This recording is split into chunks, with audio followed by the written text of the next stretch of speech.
Good morning, friends. Happy you are all here again.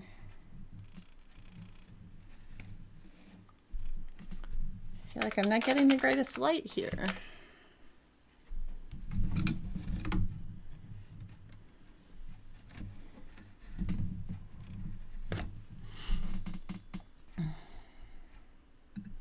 Happy Earth Day.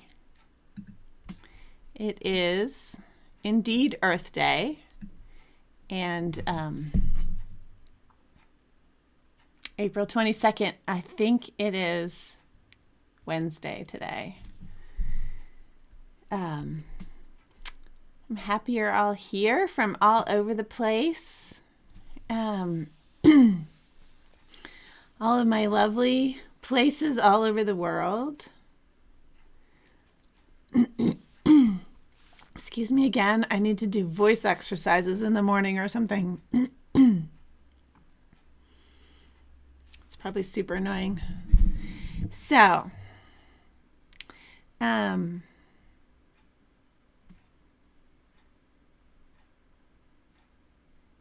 yes, Earth Day. I thought we needed an Earth Day picture today. So the sky in Colorado, and it's going to be super warm today. So in Colorado anyway. So all of you Coloradoans who are going out on the trails, pick one that's far from everybody else. Or go sit on your back deck and do yoga out there or something. Candace asked about the plating in the Peter Collingwood book. I don't have that book right here, but I've been talking about a braid. He might call it a plait. I don't know. Excuse me. I don't know the answer, Candace. That is going to be in a couple of my online classes, including one that you're in just a few days. So you'll see a video about it.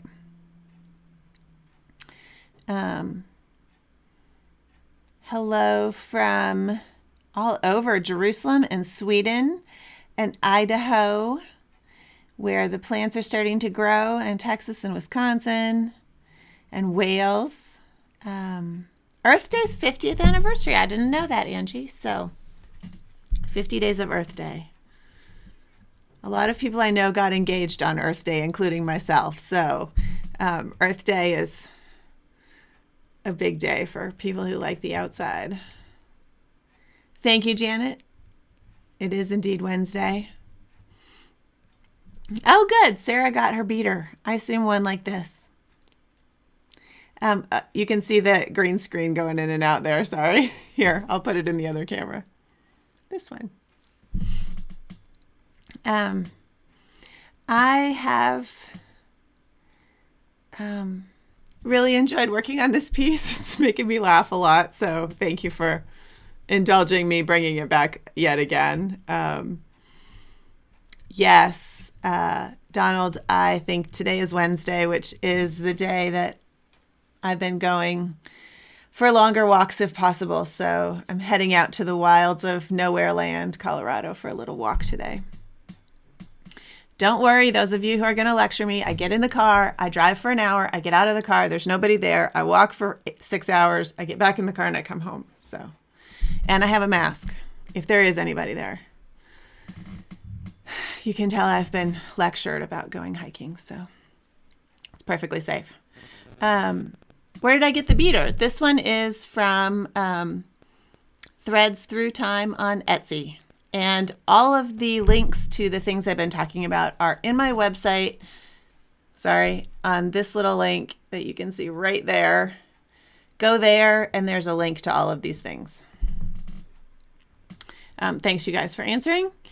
And I hope you're all doing well. I don't know how many days we've been at this, but I've been doing Change the Shed for almost a month now, so I think it'll be a month on Friday. I still feel like I don't know what's happening in the world, but that's okay. Here we go, one day at a time. Christine says she and her hubby got married on Earth Day. 47 years. Congratulations, Christine. That's fabulous. Yeah. Anyway, here's what I'm working on. And I will do this. Okay,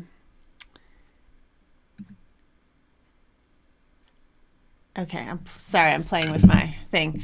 Sorry about the camera. I'm having a little issue with where the cameras are, but here, I can move this down. As usual, I just want to leave that up in case people are having trouble hearing wise. Sometimes if they can see what I'm saying, it's easier. Thank you, Molly. I'm very good at choosing places to go hiking where there is nobody. I'm an introvert, and I'm very good at psyching out where people are going and where they aren't going. And I always go to where they are not going. We went walking last night in a local park, which is just near my neighborhood, and it was packed with people. And I won't go back there in the evening again because it's too, there were just so many people. Most of whom were not wearing masks, which is unsettling to me just because I think we could all help each other out by doing that. But sure, Betty. It was raining in Pueblo. That's awesome. Pueblo, Colorado, if y'all don't know, is in the southern part of the state. It's a little drier and hotter, and so rain there is fabulous. Yeah, Mary Lou, that's my other thing, is that if people don't follow the rules and our governor has said that we're supposed to wear face masks, then they will close everything will be closed if we don't follow those rules. So I just implore those of you who live near me, please get yourself a face mask. People are selling them. Just please wear it when you go outside. Okay, enough about that. Betty wants to know about the outline of this foot, and Kathy, good question. This beater, hold on, there we go. This thread through time beater, I talked about this in an earlier episode, but God only knows which one. So this, I think they call this fine. Look at the tines per inch. So you want your tines per inch to be large enough that your warp fits through the spaces. If you get the fine one that's set at like 11 or 14 or something, and you're using a warp that's fat or even just a regular warp, it will catch on the warp. It won't beat. So I don't think the fine ones are good for anything except like 14, 16, 18 ends per inch where you're using like sewing thread for your warp. Anything between like 5 and 10 tines per inch is fine for all the warps we're using.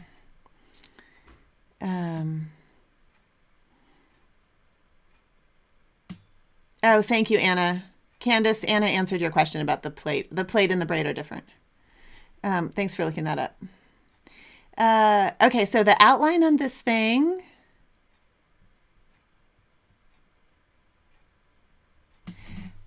Angie, tell me more what you mean. Quite a rib effect. I think that is partially that the light is coming from above. I don't know.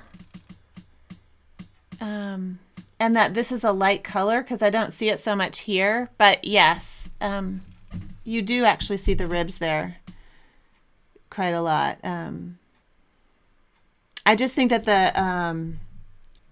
the ratio is different of how fat the warp is to the space between the warp. So it's giving the effect of a bigger bead than it would on these other ones. I have more, in terms of proportion, I think there's more space between the warps at this other set. Anyway, just a theory.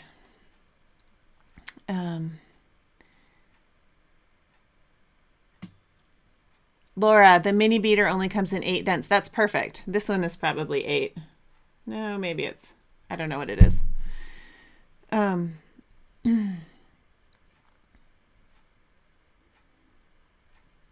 Okay.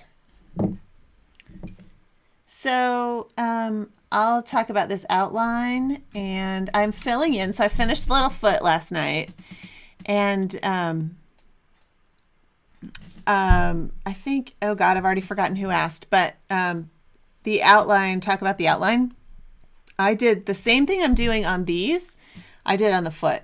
So an eccentric outline where I built up this shape. So I wove the entire foot first. And after it was all woven, I put in, this is a brown. So I did these little outlines in a dark brown, and then I did this one in black. And this is just exactly like I've demonstrated these. I laid it in, and then I brought the two ends back together. I think this is actually 3 picks instead of 2 to make it a little bit. This one is 2 picks, so it's just over and back, and this is 3, so it's over and back and over. Anyway, just exactly like these, except I didn't actually do the split weft thing on these outlines because this set is so fine. I didn't think it would matter. Didn't think you would actually see the split weft. And then Nancy asked about floats. Can you float around the back? And yes, of course you can do that. Lots of people do. Just depends on what you like. I don't like a lot of floats on the back, but I actually did these little toenails all with the same color, same piece of pink, so they're little floats jumping between one and the next one.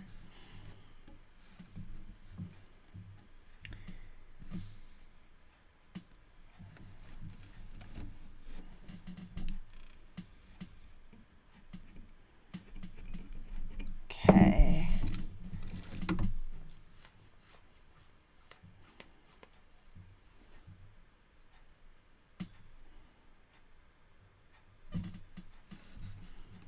Yeah, Angie, thanks. I think it is partly, was asking about the ribbing effect in the foot. It shows up more. I think it's partly the light, but I also think that you're right that it's more, you see it more in this weave. And I also think it's probably the yarn I'm using. So this is Weaver's Bazaar, which is of course much slicker. It's not fuzzy. And this yarn is very fuzzy, so the fuzzier yarn tends to obscure some of the warp ribs. I had a little sit down and think about this last night, how I was going to do this line. So this is the one vertical line in the whole piece, and whether I was going to try to do an actual outline there or what, and I finally decided I was just going to keep it simple and do a slit. So I will sew that slit.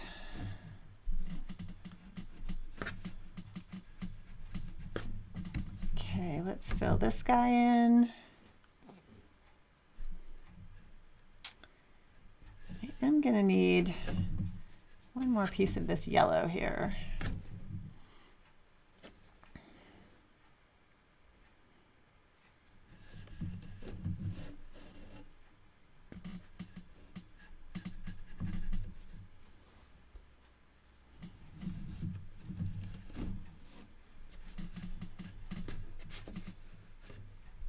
I think that, yeah, what I just said is what Janet said too. I think that's true, Janet, that it's actually a lot to have to do with the actual yarn there. That is why the ribs are showing more.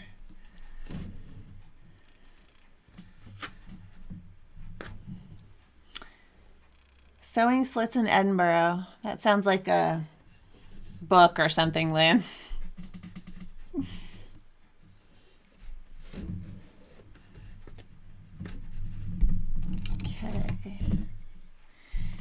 Nan asked, do I sew the slit as I go or wait until it is done and off the loom? I am a huge proponent of sewing slits as I go.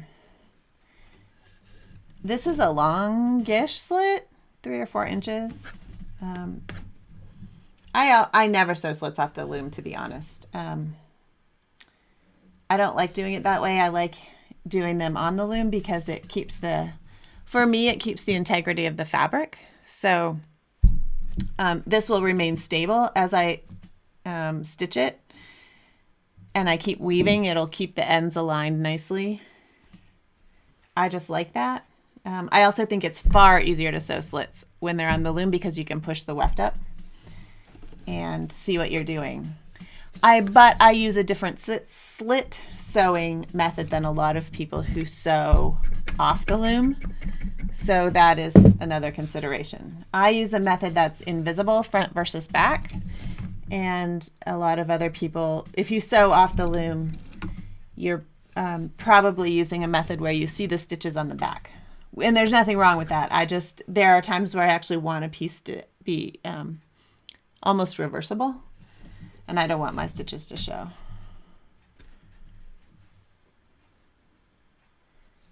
Yes, Angie, I will sew this in I will show it to you.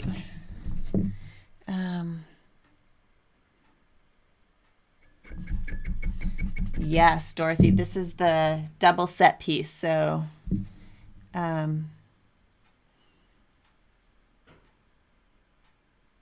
yeah, so I'm not going to go over all of that, Dorothy. I talked about it a lot with this piece earlier, that there are 2 sets, 8 and 16, and I don't want to repeat all of that for everybody, but this is 16 ends per inch and this is 8 ends per inch, and the warps are doubled to allow me to create that.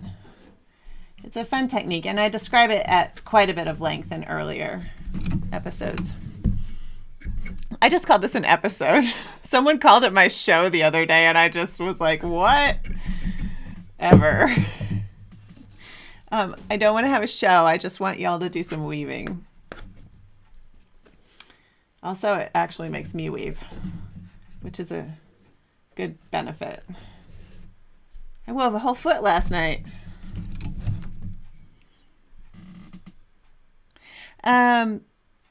Laura, the EPI this is 16 and this is 8, but this foot and this are the same, if that answers your question. Okay, let's sew this.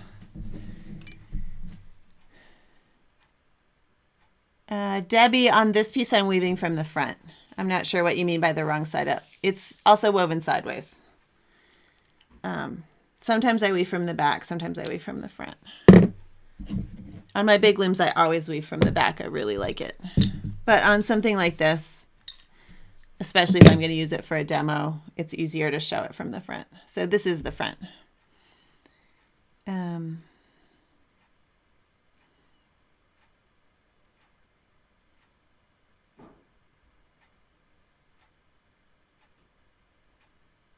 Oh, Ellen, this was from yesterday, I think. Sorry, my brain was trying to figure out where that came from. Ellen, something from Pat Taylor and the Joan Baxter workshops. For ribbing, put straight pins diagonally through weft beads, not the warp. Yeah, I'd have to see that, Ellen. I'm not understanding how that would work. But if you have a picture, I'd love to see it. Mary Lou, great question. So let's sew this slit. And she said, how short of a slit don't you sew? So I'll leave slits that are, like this is actually a slit and this is 3/4 of an inch. That's pretty stable and I don't feel like you'll ever see that. Although this was hanging sideways. So if I don't like it when it comes off, I might have to stitch that later. But as I'm going, anything that is anything greater than about 1/2 to 3/4 of an inch, I will stitch. It depends on a lot of things. It depends on the piece and the materials and whether it's going to hang sideways or with the warp. Slits gape open if a piece is hung sideways from the way it was woven. So like this piece. So you have to be more careful with those. There is actually, I think there is a YouTube video about this. Oh, I could be wrong. Maybe I only have videos in the classes. But we're going to do...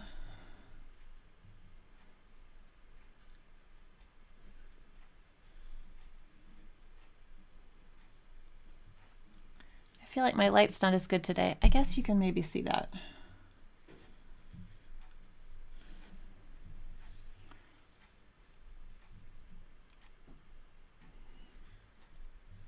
So I will stitch it like this. Oh, look at that. They came out the same number. Brilliant. And I'll do that every 1/2 inch or so. And I just let this hang because I will have to stitch that the whole way up.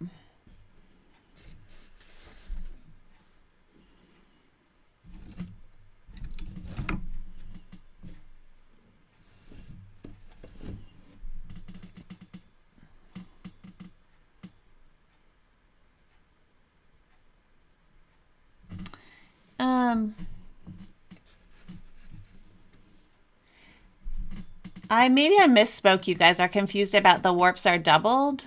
So it's the double set thing that I've been doing on this, where this is 8 ends per inch and this is 16, and every single warp in the whole piece is doubled. You can see there's 2 warps here. So I've double warped it, meaning it's warped at 8 ends per inch, but there are 2 skinny warps in every thread, which allows me to split them for doing this foot and the other areas that I want to be at 16 ends per inch instead of 8. So sorry if that's not clear.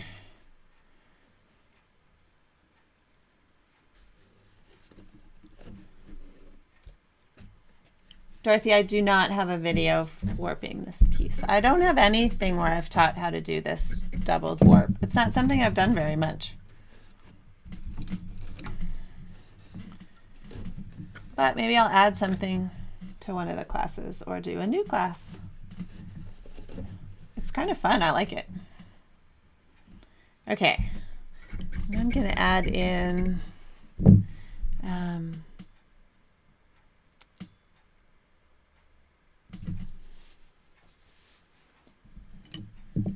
oh, great, Angie. I haven't listened to that Tama Yuen. I was talking about the Weave podcast yesterday, and I know that they just did an interview with Tama Yuen, who is a weaver in, I have a thing here, in Canada, French Canada, and she's a wonderful business called Moon Rain.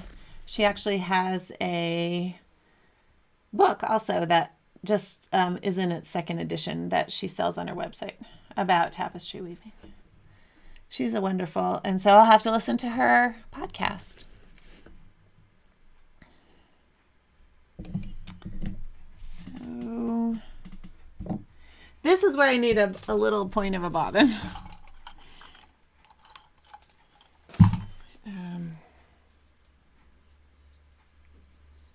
Bobbins are good for little areas. So I'm doing this line and I need to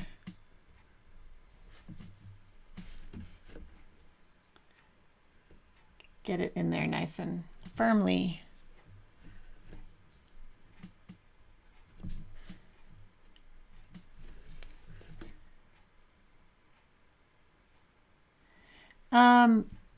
Marla, so yeah, maybe that's what you guys are asking.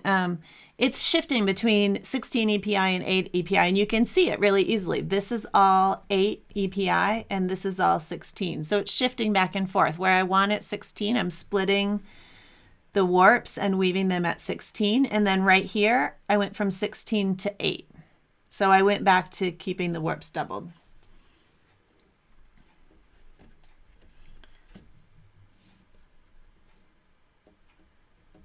Let's see. I want this one to curve a little bit, but it's not going to do that easily. So we're going to experiment.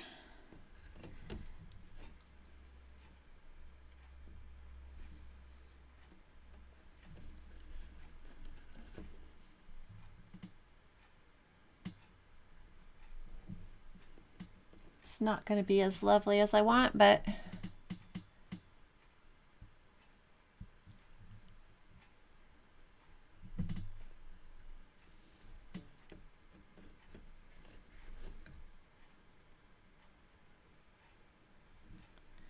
Lisa, yeah, that's a great question. When I was sewing my slit, I was making the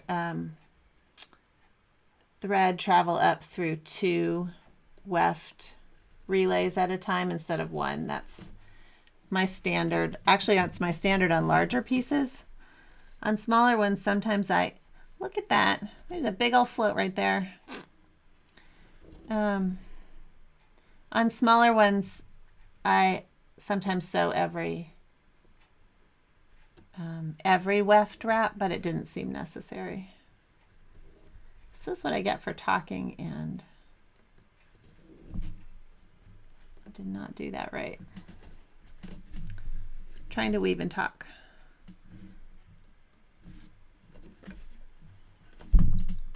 especially something a little bit complicated.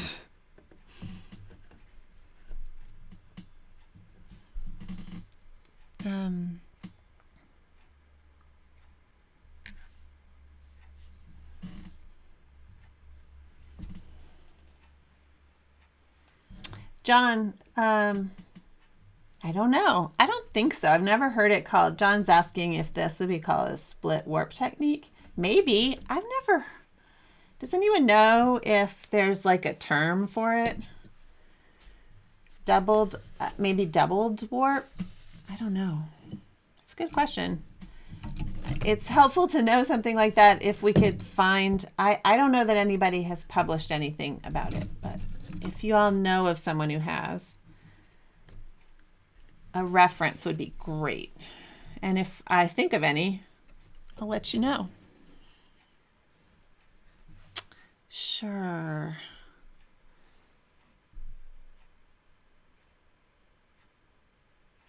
Let's see if I can. Is that better? There's a point at which it won't focus there. That, oh. Just because of the lens I'm using. I don't want to switch to a fixed lens because then I won't be able to zoom. Hopefully that's better, Betsy.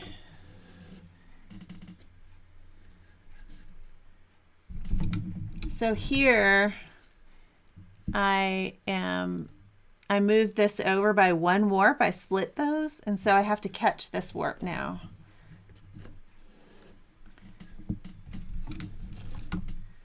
In there, which is a little, I'm sort of forcing a little bit more weft into that split than maybe should be there, but seems to work because this weft is so fuzzy, I think is why the materials are allowing me to do that.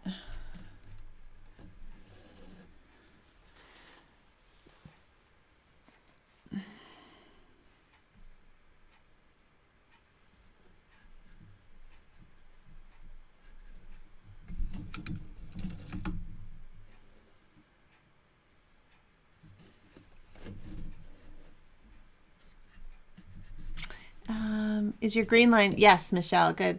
Let's see if I can make that so you can see it. So there are, the little yellow green line here is 2 warps, and I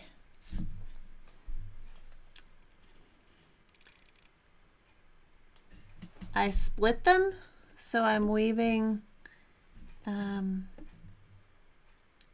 as if there's 2 warps back and forth there. Sorry, that's just not going to focus, but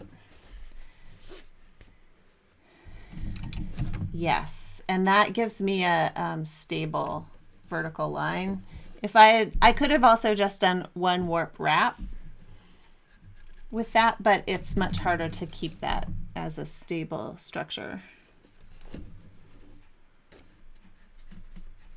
Anyway, okay, there, I'm almost to that little butterfly.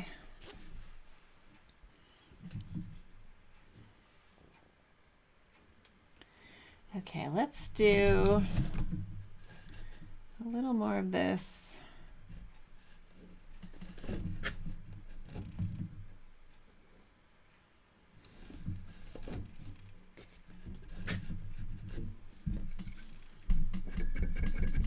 If you weave every day, you actually get to the end of your piece eventually.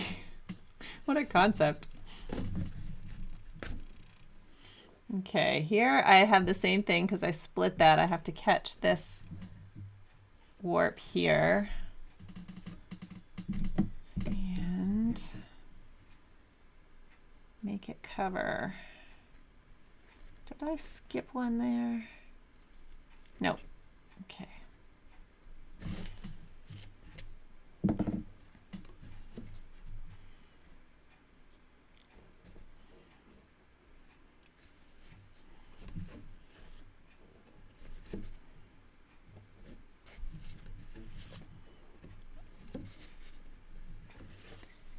It is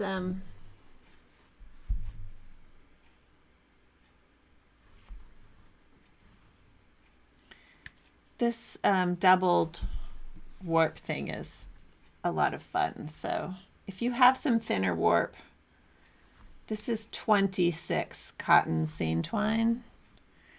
If you have some of that, you probably could double, excuse me, 12/6 at 8 ends per inch. I've never tried it, but I bet you could, because people use 12/12 at 8 ends per inch. So 12/6 is half the size of 12/12. Anyway, it's a fun thing to try. So just put 2 warps in every dent or every space and warp it up, and you'll be off.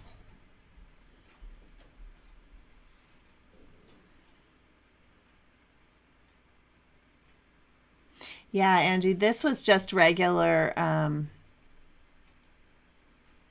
What did I do here? Hey, Angie, that's a good question. I did actually weave each of these little green lines with the 16 EPI set. So let's see if this will. So these were, the warps were split for those lines, and then they are, of course, not split for the part on either side. They would have looked like this if I hadn't done that. They would have looked like these other lines. And I don't know which is better, but that's what I did. But they were just woven regularly. They weren't, yeah. Hopefully that makes sense.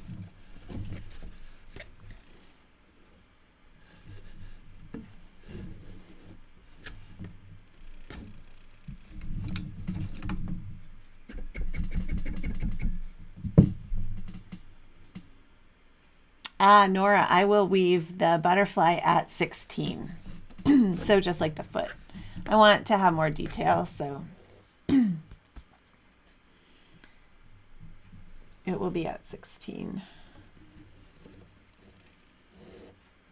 when I get a chance to do it.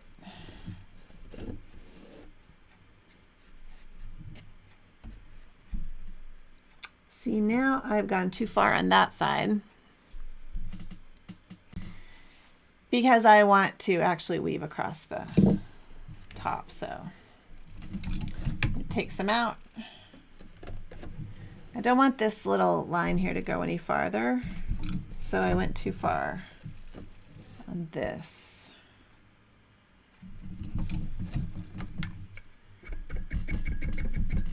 So then here, I will have to fudge a little bit because my, nope, you know what? I'm not going to fudge. I'm going to take that out and go back to the regular shed. So I'm at the top of this yellow line. I'm just going to go back to the regular 8 ends per inch shed to cover that over.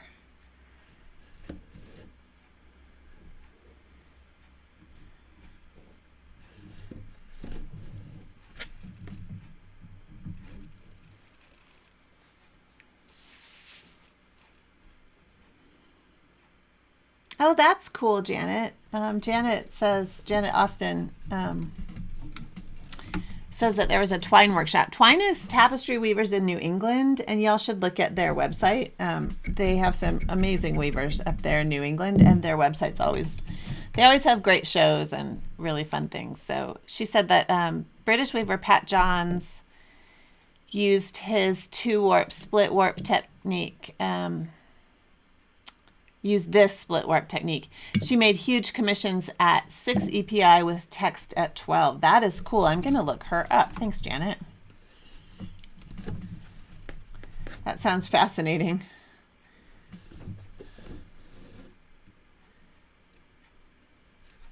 Yeah, Marla. Yes, you caught me. I did. So I just unconsciously do this.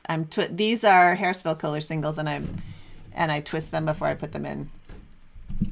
On my large pieces, I do actually ply them before I make bundles and ply them on the spinning wheel before I weave. So I actually, because I do so much color gradation, I'll have all these little balls of blended colors on my table, and I make those the fastest using my spinning wheel. Also, I was giving myself tendonitis by, she's asking about, do I twist these as I'm putting them in? And I do. And I do it unconsciously now because I've been doing it that way for so many years. But the yarn looks a little different when it's plied than when it is not, but there's no reason that you have to ply it. Yes. So yeah, it will look different. It's fun to do a little sample if you have a yarn, a singles yarn like this. Do a weaving on one side, or just do a little block. One side that is twisted, that the yarns are twisted together, loosely plied. They're not really plied, but. And then on the other side, just lay them in so that they're all stacked up, and see how it looks. If you use 3 different colors in your bundle, there'll be a big difference in how they look. So it's a lot about getting the colors to mix for me. Oh, Donald, I didn't talk about that a whole lot. Asking about how you transition between, here, let me just show you that on here. How you transition between 16 and 8. So I am just making sure that these warps are covered, but there is an area in there that is a little bit dicey. And so like here, I'll split this weft. I want that to sort of pack down and cover that little area. So, and sometimes I have to take it out and redo it, but I'm just going, there's nothing in the transition. I'm just going straight from 16 to 8. I'm not doing any weird stuff. I'm just all of a sudden starting to weave at 16, at 8, except that sometimes I will pick up half of the new piece instead of the whole thing. And of course the shedding is slightly off in that area. It doesn't matter because this 16 is so thin and you'll never see it. And it's only for one little pick, but I can tell that I had a tail right there that I'm gonna have to, there it goes, pull out.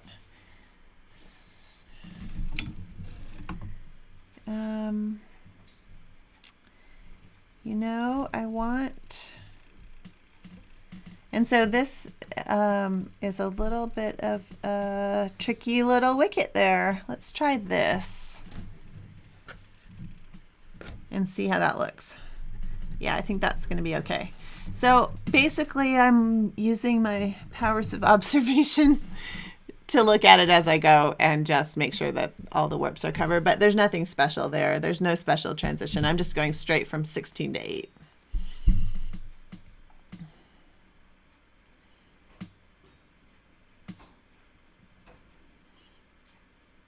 Yeah, Janet says in that workshop she took, one of the tricks that it must be that Pat did was to, the last 2 picks of the coarse weave background should be split and woven finely to get a sharper edge. So that definitely would work. And that's a great, seems like it would work in my head. I haven't tried it, but I actually don't want that. I actually want this, I want the fuzzy, whatever.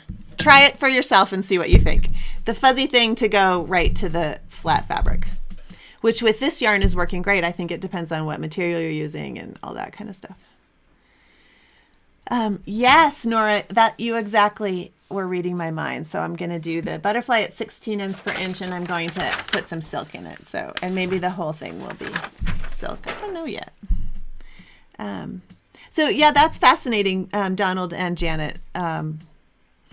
I think would be a great thing to play with, how to get those transitions in different ways. I think there's a lot of different things you could do. I'm just, yeah.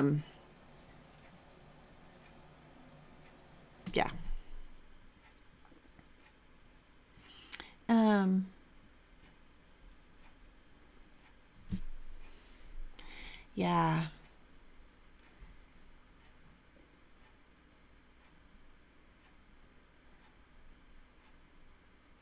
Yes. So, yep.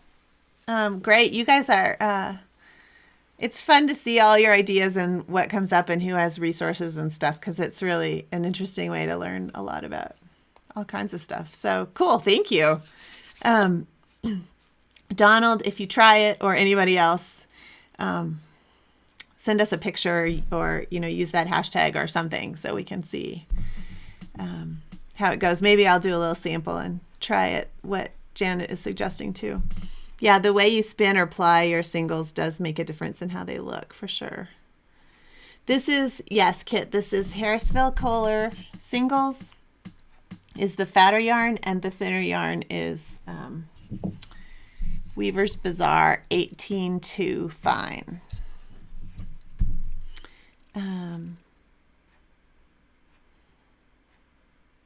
So Joanne, I think you're asking if you want to see the butterfly area when I weave it. So sure. I'll weave part of it and then I'll show you what I'm experimenting with. Some of this is flying by the seat of my pants, so it's kind of fun.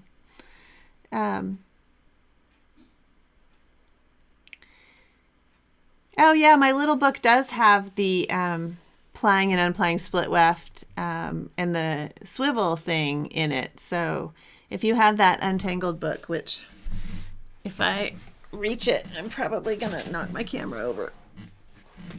This book, it has a couple tips that I've been using a lot. Oh, cool. Thanks, Angie. I will Google Pat Johns. You guys have a great day, and thanks for all your questions. It's really fun to think about different ways to do stuff. And gosh, there's so many ways to weave tapestry, and every time you change your materials or your loom or your size, or there's just a lot of variables. And so the opportunities are great. So it's fun to see how different people have used different things. This, right here is Long's Peak, which is a 14er just outside of Fort Collins. It's in Rocky Mountain National Park, which is currently closed. These mountains are also in Rocky Mountain National Park. This is, if any of you have been to my retreat at CSU Mountain Campus, those are the mountains you can see from the campus. And I had to cancel those retreats in June, but hopefully 2021 we'll get to go back to the mountain campus. Anyway, those are some Colorado mountains, and this in the foreground is the Red Rocks, where I'll probably go today. Thanks for everything, you guys. I will keep working on this. I don't know what I'll bring tomorrow, but I have some other fun things I've been playing with, so I'll see you tomorrow, and tomorrow will be Thursday, and remind me if I forget. Have a great day, and go do some weaving, and then tell me what you're weaving so that we all get to learn from your fun things. Bye, y'all.